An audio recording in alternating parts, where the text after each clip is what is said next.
Бүгінгі видеомызда әлемнің ең үздік ғарыш агенттігі Құрама Штаттардың НАСА ғарыш агенттігіне арнаймыз. Бүгінгі видеомыз сол туралы болады. Көбіңіз детальды білмейтін боларсыздар, кейбіреуіңіз тіпті бұл не деп ойлайтын шығарсыз. Тіпті кейбіреуіңіз, мойындаймын, мен де солай ойладым, бұл аспанды зерттеу арқылы бұл агенттіктер не ұтады деп ойлайтын шығарсыздар. Аспан өзіме-өзі ғарыштап дамып жатқан нәрсе. Оған қыруар ақша бөліп зерттегенше жерді қарық қылып алмай ма деп ойлайтын боларсыз. НАСА, яғни ұлттық аэро және ғарыш агенттігі, кеңес үкіметінің ғарыштағы алғашқы миссиялар басталғаннан кейін суық соғыс нәтижесінде пайда болған болатын. Өз жұмысын 1958 жылы бастайды.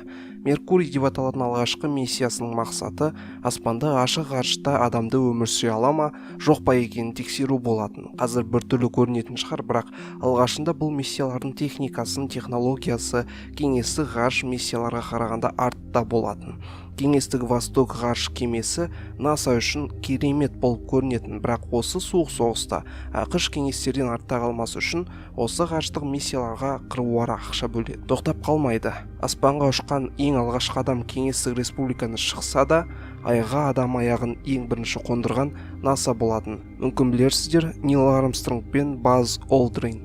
Аполлон миссиясы туралы қазақша іздесеңіздер, ютубта видеолар шығады. Ішіне кірмей-ақ қояйын. Меркурий мен Аполлоннан басқа НАСА қазірге дейін жүздеген миссия орындады. Және дәл қазір алдыңғы орындағы ғарыш агенттігі болып табылады. Енді мына сұраққа жауап іздеп көрейік. Не үшін ақш НАСАға болмаса басқа да мемлекеттер өздерінің ғарыш агенттіктеріне қыруар қаржы бөледі? Калифорния технология институтының блогында мына нәрселерді аспанды зерттеусіз ойлап таппаушы едік деп айтады. Ең бірінші LED технология. Алғашында LED технология ғарышта өсімдік өсіруге және адамдарға медицина үшін қолдануға шығарылған болатын. Кейінірек осы өмірдегі күнделікті тұрмыстық техникалардан да байқап жүрміз. Егер ғарыш зерттелмегенде сіз көріп жүрген LED телевизорлар, экрандар болмаушы еді. Сымсыз құлаққаптар. НАСА алғашында сымсыз құлаққаптарды астронавтарға ашық ғарыштағы кемеде сыммен оратылмай кедергісіз байланыса алу үшін ойлап табады. Қазір сымсыз құлаққаптар екінің бірінде бар. Түтін детекторлары.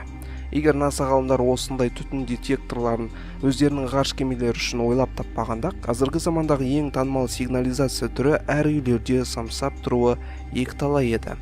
Ең алғашқы компьютер тышқаны да НАСА ғалымдар арқылы жасалған болатын. Астронавтарға ғарыш кемелерінде жылдам жұмыс жасаулары үшін экрандағы нәрселерді басқара алатындай компьютерлердегі ақпараттарды қолдана алатындай бір нәрсе керек болады. Содан ең алғашқы компьютер тышқаны өмірге келеді. Бұлар НАСА ғалымдарымен ойлап табылған күнделікті өмірде қолданылып жүрген нәрселердің бір бөлігі ғана болатын. Дәл қазіргі кезде неге НАСАны әлемнің ең алпауыт ғарыш агенттігі деп айтамыз? Өйткені ақш бюджетінен НАСАға бөлінетін ақша да, НАСАның өзіндік миссиялары да ауқымды, өте ауқымды. Тек қана коммерциялық спутникті орбитаға жеткізу деген жобалармен емес, галактика аралық тіпті күн жүйесінің көрші жұлдызды жүйелеріне саяхат жасау жобаларында бар болғысып жатыр. Солардың бір-екеулеріне тоқталып өте кетейік. 1970-1980 жылдардан бері айда ешкім болмағанын жақсы білетін шығарсыздар. Тек осы 10 жылдықта ғана адамдар жер халқы миссияларын, зондтарын, луноходтарын жіберіп бастады. НАСАның Артемис миссиясы айды қайтадан күрделі зерттеуді бастайын деп отыр. Артемис 1 миссиясы айда тестілеу жүргізіп, болашақта қонуға болатын жақсы жерлерді іздейді.